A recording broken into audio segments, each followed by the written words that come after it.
To everyone, I'm Sinnaeve, already for 30 years working in technical maintenance reliability elements, and I'm working for Lorraine Bakery Group.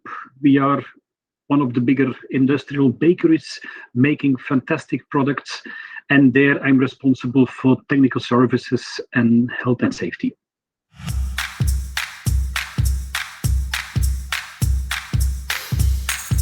The topic is about health and safety, and one of the challenges we all face in that is that it's very difficult to put a good KPI on that one. Health and safety you cannot handle as a line efficiency, you cannot handle it as downtime numbers, because if you say, yeah, I accept a frequency rate or I accept an accident rate of a certain number, then you accept accidents. And this challenge led to the thinking of, in health and safety, we have to start with zero. There is no exception, there is no accident or incident that can be tolerated. And therefore, we really try to chase now for that zero accidents. Not that we have that today, but anyhow, chasing for it and making everything possible to reach the zero accidents.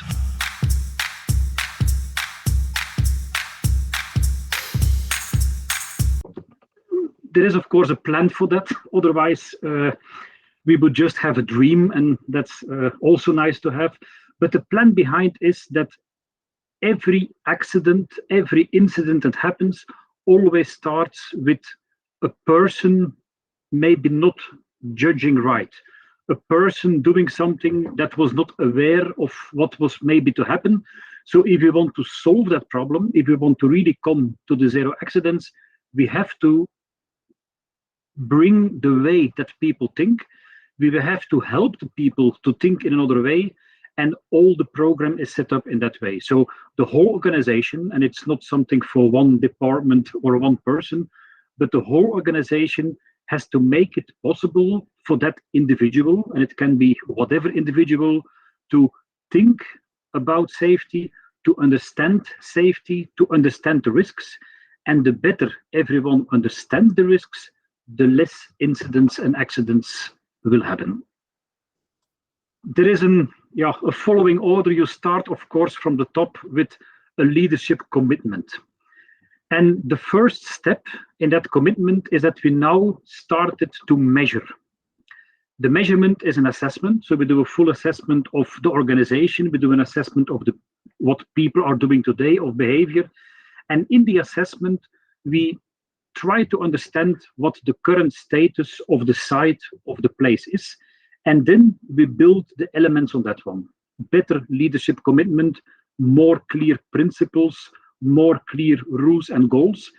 And in that way, we help the individual organizations, we help the plants to move up in the, call it the cultural journey, which is for us the Bradley curve, which is moving from the standard reactive way of working to a better way of working, a way where the people are really involved and understand the risk much more.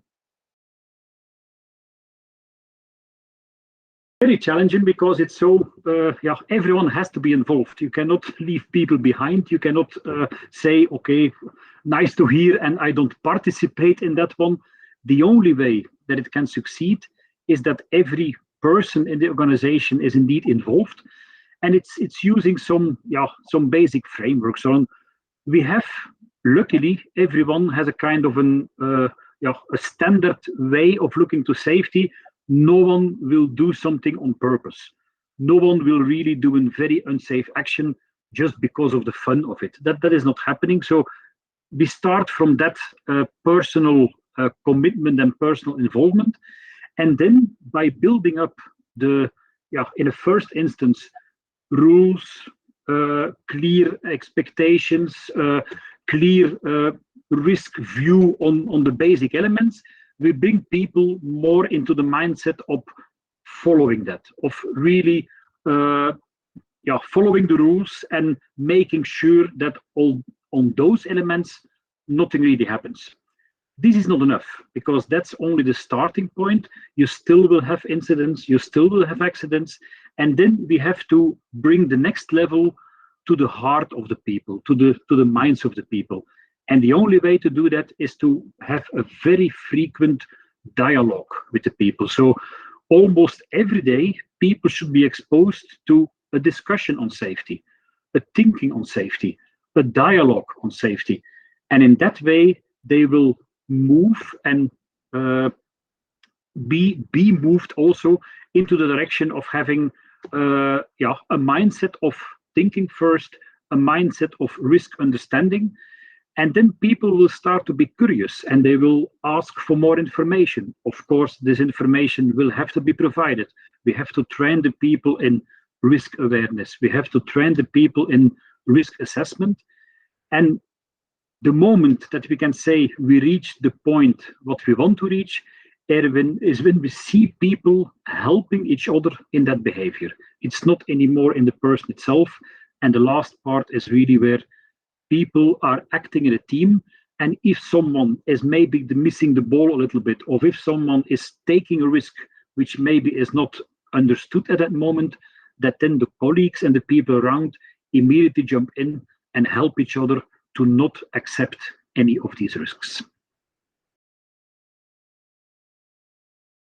Very difficult to put an amount of time on that one. We have examples of other companies that have followed the same routes, and they are sometimes talking about something like 10, 15 years. Okay, we hope, of course, we can do it faster, as all of us, but it's not something that you can do in 6 months' time or in 1 year time. You have to continuously doing it for a quite long period. That's right.